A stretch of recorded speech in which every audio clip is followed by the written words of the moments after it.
Hindi pa rin ho bumubuti ang kondisyon ng pasyente. Pababa ng pababa ang vital signs niya. Hindi na rin rumoresponde ang katawan niya sa mga gamot.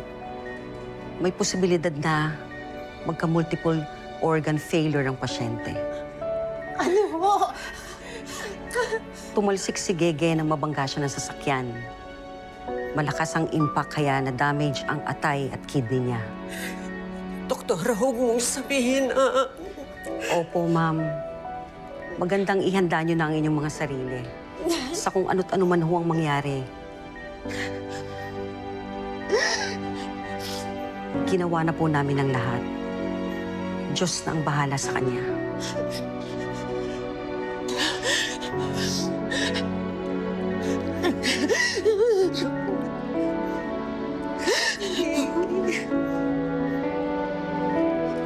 Pasensya na po.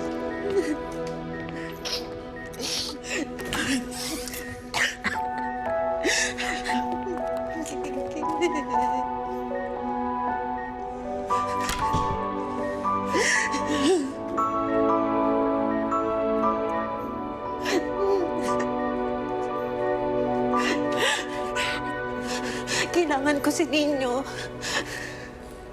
Baka ito na yung huling pagkakataong makakasama niya. Mamahigigin niya. Sige, Aling Gloria. Ako na hong susundo kay ninyo, ha? Mas mabuti pong nandito lang kayo sa tabi ni Gege. Madam, babalik ho ako agad. Sige ho.